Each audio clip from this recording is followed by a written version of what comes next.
또 뉴스 중에 하나가 어제 저 야권 원로들이 모여가지고 뭐 개헌을 촉구했는데 신문 기사에서 리들이 이렇게 많이 뽑았습니다. 한 사람만 찬성하면 되는데라고 이제 그 판도 역시 이재명 대표를 공격하는 판인 것 같은데요.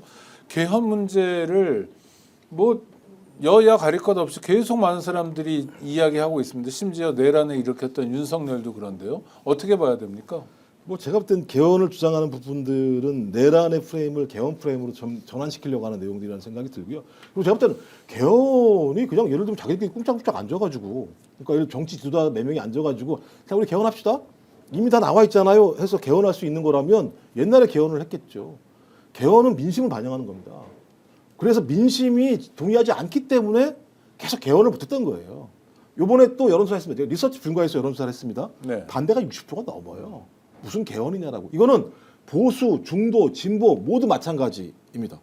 지금은 개헌의 타이밍이라고 생각하지 않는 거예요. 그러니까 보수층들은 다른 생각이 있을 수 있겠죠. 그러니까 대부분 다 그런 거죠. 왜? 우리가 이길 건데라고 생각할 수 있을 것이고. 진보나 중도 같은 경우는 지금 개헌이 중요한 게 아니야. 지금 중요한 것들은 어떤 형태인지 내란을 빨리 진압을 해서 안정적인 헌정 질서들을 유지시켜 나가는 게 중요해. 그리고 난 다음에 개헌을 하더라도 해야 돼. 라는 여론 흐름, 민심 흐름이 만들어지고 있기 때문에 저는 정치인들의 그런 발언에 대해서 여론조사 데이터를 가지고 저항하고 있다고 생각을 합니다. 그리고 말씀하셨던 것처럼 87년 헌법체제라고 하는 것이 거의 40년 정도가 지난 상황입니다. 세계는 엄청나게 많이 변했고 대한민국도 엄청나게 많이 변했습니다.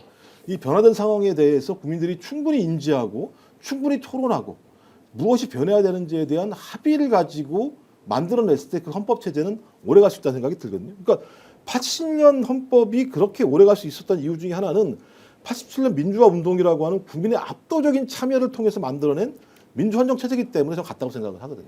지금도 마찬가지입니다만 저는 대선을 치르고 난 이후에 공론화 절차를 통해서 국민들의 민심이 어떤 방향의 대한민국을 요구하는가라고 하는 총의를 모으는 과정들이 필요하다.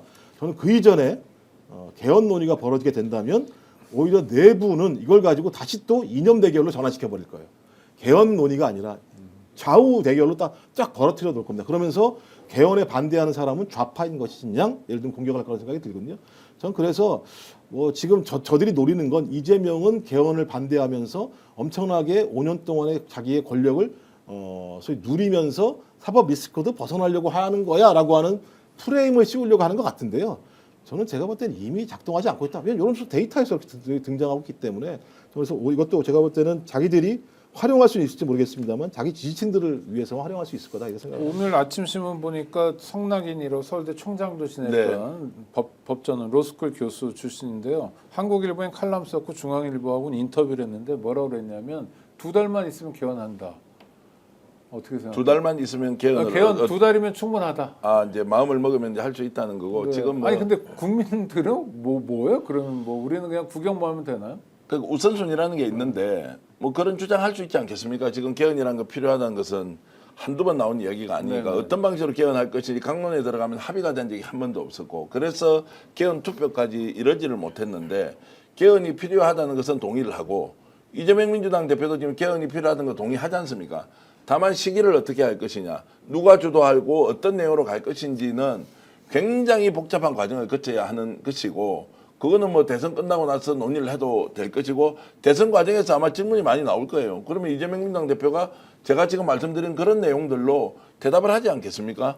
그런데 이제 개헌을 하자라고 하는 것은 언론사의 목적도 있을 거고 그리고 이것을 구도를 좀 바꿔보자고 하는 그런 의도가 있을 텐데 말려 들어갈 이유는 전혀 없다. 그리고 내란 세력을 종식시키는 것과 정상적으로 대선 일정을 맞춰서 조기 대선을 치르는 것, 그 과정에서 개헌이 필요하다면 얼마든지 논의를 해보고 민심이 개헌에 대한 쪽으로 가면은 개헌 투표할 수 있을 것이고 아니면 넘어가서 새로운 정부가 나와서 국회 차원에서 개헌 논의 본격적으로 하자라고 진행하더라도 문제가 될 게 없다라는 게 제 생각입니다. 말은 개헌이지만 실제로는 내각제하고 싶어 하는 거죠. 뭐 두 가지겠죠. 이제 하나의 고리는 임기 단축이라는 게 딱 들어가 있잖아요. 네. 임기 단축. 그래서 아 다음에 대통령 된 사람 5년 해먹지 마라. 한동훈 얘기한 거지 않습니까? 네. 지금 자기 3년밖에 안 되니까 그렇죠, 뭐 그렇죠. 실제로 국정 운영을 현실적으로 할 수가 없는 거죠. 예, 이 얘기는 뭐냐면 기본적으로 전 윤석열을 위한 개헌이 될 수 있다고 생각하는 거죠. 예. 3년, 그러니까 5년을 가게 되면 5년 동안은 3년 복권 되기 어려운 거 아니겠습니까? 어떤 형태로든지. 왜냐하면 대통령이 바뀌지 않으니까요. 3년권자가 바뀌지 않으니까요. 3년이면 3년권자가 바뀔 수 있다고 생각하는 거 아니겠어요? 네. 그 국민의 입장에서 그런 거 아니겠습니까? 윤석열 입장에서 그런 거 아니겠습니까? 한동훈 얘기 같은 경우는 3년이면 뭐 다 바꿀 수 있다고 얘기하는데 말도 안 되는 소리를 하고 있다라는 거 하나고요. 말씀하신 것처럼 이제 계속 그 개헌주의자들 같은 경우는 두 가지 고리겠죠. 내각제 개헌은 힘든 상황이니까 이제 분권형 대통령제 개헌을 통해서 소위 이 내각의 힘을 강화시키는 거겠죠. 뭐 분권형 대통령제라고 하더라도 총리는 대통령이 임명하는 거기 때문에 소위 이제 대통령제는 유지가 되는 건 사실입니다만 이 대통령 자체가 외교안보 분야만 통할하게 되고 소위 내정 같은 경우는 이 총리 내각에서 결정을 하기 때문에 말씀하신 것처럼 이 원로들 자기 계파를 가진 사람들은 이런 부분들을 하고 싶어할 측면들이 꽤 있겠죠. 그래서 제가 지금 그 아까 말씀드린 여론조사입니다. 리서치가 여론조사한 거예요.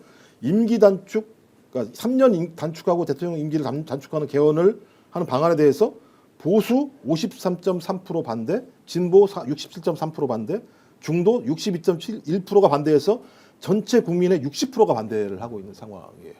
그러니까 제가 볼 때는 개헌 야권 언론들은 뭐예요? 왜들 다 모여가지고 개헌하자 그러는 거예요? 그분들. 야권 언론도 마찬가지죠. 그래야지만 지금에 있는 소위 그들이 얘기하는 그러니까 이재명 일극 체제라고 하는 그들이 주장하는 이 일극 체제를 깰 수 있는 유일한 방법이 자기들은 그거라고 생각하는 거죠. 이 공간을 통해서 소위 소위 지금의 분권형 대통령제를 통해서 내각에 들어와 있는 내정 수반들을 가지고 이 내각제 개편, 그러니까 분권형 대통령제 플러스 뭘 하게 되냐? 아마 중대선거구제 개편도 얘기하려고 할 겁니다. 중대선거구제 개편까지 선거구제까지 결합이 되게 되면 그 선거구에서 중대선거구가 되기 때문에 인지도가 높은 사람이 국회의원이 될 가능성이 높아지는 상황이 벌어지지 않겠습니까? 그러면 말씀하신 원로 정치인들 같은 경우는 인지도가 높잖아요. 네. 그럼 거기 나가면 자기가 다시 현역에서 활동할 수 있는 여지가 높아지게 되고 자기의 계파들을 집어넣을 수 있는 역할이 높아지게 되고 그러면 계파 정치가 가능하게 되고 서로 권력을 그 내부에서 정당 내에서도 분담할 수 있는 상황이 벌어지기 때문에 김종인 전 위원장이 아주 오랜 꿈 아닙니까 그게.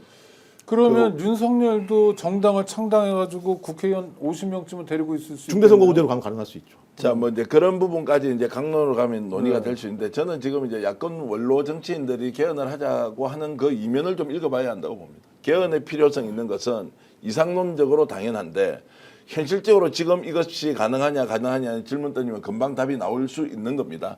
그럼에도 불구하고 개헌 이야기를 하는 것은 뭐냐? 이재명이 싫다는 거예요. 아이고. 이재명을 대통령으로 인정하기 어렵다. 제가 이제 그 소위 말하는 민주 진보 진영 내부에서 이재명 안티 그룹들 있지 않습니까? 이분들은 이재명이라는 정치인의 형식만 보고 내용에 대한 이해 없이 무조건 안 된다라고 하는 선입견, 편견이 너무나 많이 깔려 있는 부분을 아마 많이 확인하고 계실 거예요. 여전히 이재명은 인간적으로 대통령감이 아니야. 우리 지도자로 내가 인정할 수 없어. 어떤 생각이 드느냐면 노무현 대통령이 2002년 대선 이전에 한 2, 3년 동안 정치 활동을 할 때요. 저게 무슨 대통령감이야라고 하면서 얼마나 많은 사람들이 노무현을 가볍다 뭐 얘기 많이 가볍다 했죠. 그리고 말이 거칠다 그리고 자격이 없다. 그때는 심지어 뭐 고등학교 나온 사람이 무슨 대통령 하느냐 상고 출신이다 이런 이야기까지 했지 않습니까? 지금 가장 존경받는 대통령이 노무현 대통령이라는 생각을 해봤을 때 그때 노무현 대통령을 욕했던 사람들이 지금 이재명 민주당 대표를 욕하는 것과 저는 크게 다르지 않다. 왜 그렇게 하느냐?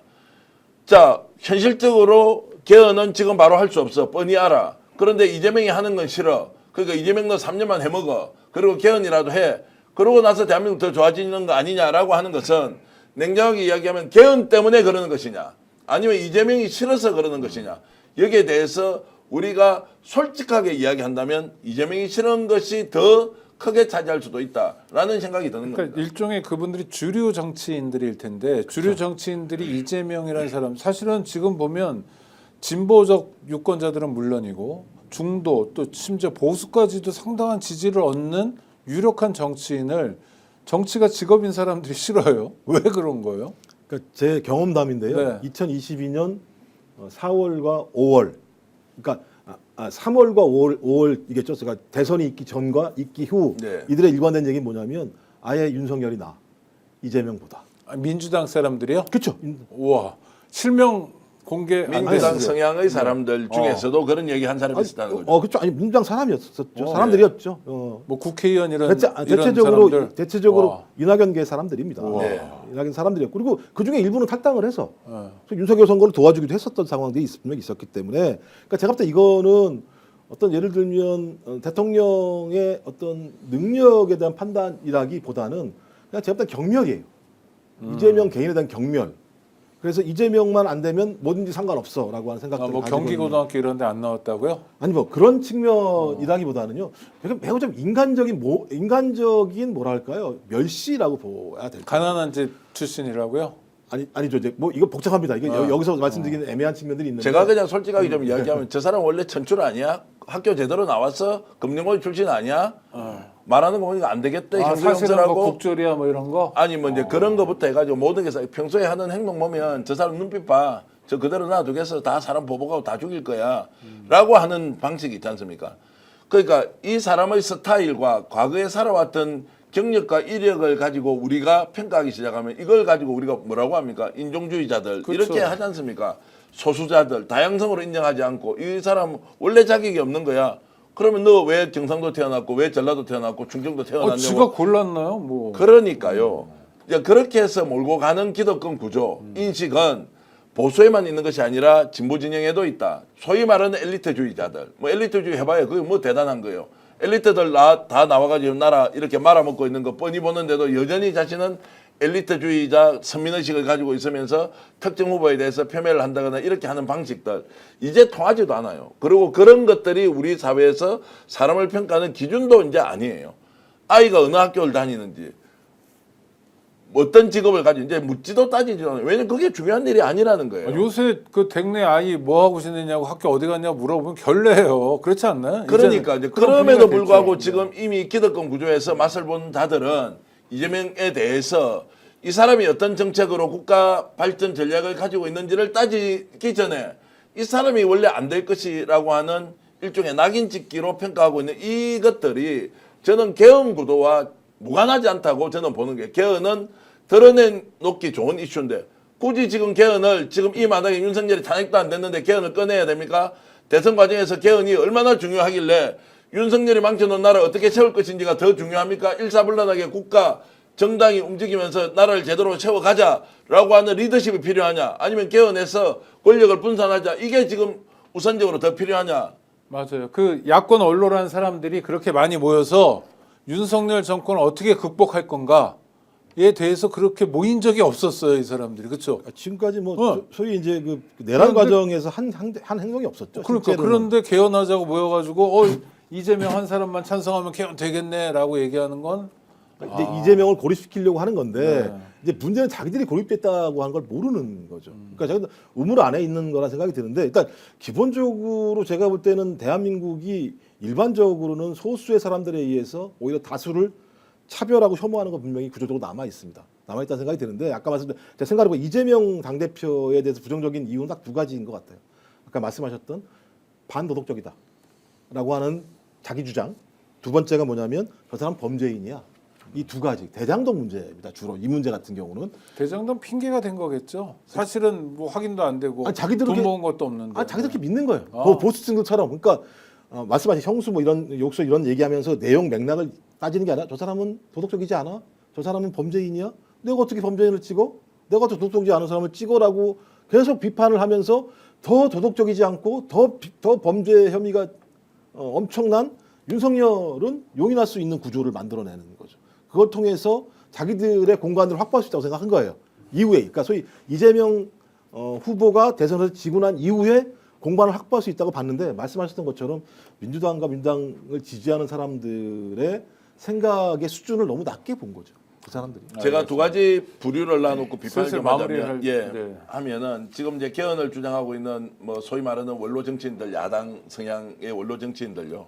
모여가지고 국가 통합 어떻게 할 건지 이재명 보복 정말 당신이 한다고 하는데 보복 없는 국가 통합 어떻게 할 건지 기준과 관점을 명확하게 정해놓고 이번 대선 과정에서 평가받자. 당신이 지금 가장 욕을 많이 듣는 것은 보복의 우려에 대한 이야기 너무 많다. 국가 통합 매우 중요한 과제다. 자, 이런 거 하자. 두 번째, 국가를 살리겠다는 비전과 전략이 불투명하다 또는 정확하지 않으니 어떤 핵심적인 아젠다로 할 건지 미리 당신이 좀 얘기를 해달라. 대선에 우리는 물론 그걸 볼 수 있겠지만 지금 좀 얘기해 주면 안 되겠나? 남북 문제, 그다음에 한중 관계, 한미 관계, 한일 관계 어떻게 풀 것인지 좀 이야기해봐라. 나라 잘 살아야 되고 동북아 안정과 평화가 필요한데 그거 지금 잘 모르겠다 우리. 좀 이야기해달라라고 하면서 최소한 어떤 주제를 미래지향적으로 방향을 정해놓고 질문을 하고 그 질문에 대한 답을 받으면서 그런데 우리가 개헌도 해야 되는 거 아니냐. 개헌을 하기 위해서는 어떻게. 그런데 거기서 모여가지고 개헌 뭐 2달 만에 다 된다. 이제 한 사람만 찬성하면 된다.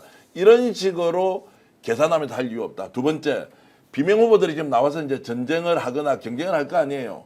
이분들도 똑같이 과거에 너가 뭐 통합주의자였나 통합주의 아니었느냐에 대한 논쟁 논란하지 말고 어떻게 본인이 가지고 있는 정책과 이재명의 정책이 차이가 나는지 우리는 더 선명한 진보로 가겠다.